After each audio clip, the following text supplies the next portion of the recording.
3 مسجدوں میں ثواب کی نیت سے سفر کرنا جائز ہے۔ صحیح بخاری میں حضرت ابو ہریرہ رضی اللہ عنہ سے مروی ہے کہ رسول اللہ صلی اللہ علیہ وسلم نے فرمایا کہ ثواب کی نیت سے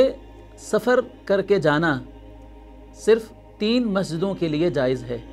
مسجد حرام، میری مسجد یعنی مسجد نبوی، اور مسجد اقصیٰ۔ ثواب کے لیے مسجد میں جانا دوسری احادیث سے ثابت ہے کہ انسان مسجد میں چل کر جتنے قدم جاتا ہے، ہر قدم کے بدلے اس کو نیکیاں ملتی ہیں، اس کے درجات بلند ہوتے ہیں اور اس کے گناہ معاف ہوتے ہیں۔ لیکن ان 3 مساجد کی یہ خصوصیت ہے کہ انسان سفر کر کے ایک شہر سے، ایک ملک سے دوسرے ملک میں، ایک شہر سے دوسرے شہر میں جاتا ہے، تو یہ خصوصیت صرف ان مسجدوں کے لیے ہے۔ دنیا کی کسی بھی مسجد کی ایسی تخصیص اور ایسی اسپیشیلٹی نہیں ہے کہ انسان ان مساجد کے لیے ایک شہر سے دوسرے شہر میں یا ایک ملک سے دوسرے ملک میں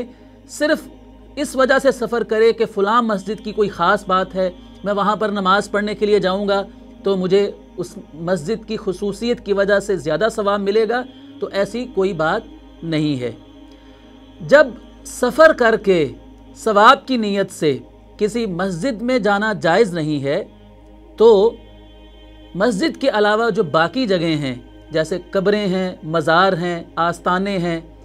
اور اس طرح کی دوسری چیزیں، بلکہ جہاں پر بہت سے شرکیہ کام بھی ہوتے ہیں، تو اس حدیث مبارکہ کی روح سے وہاں پر جانا بھی سفر کر کے جائز نہیں ہے۔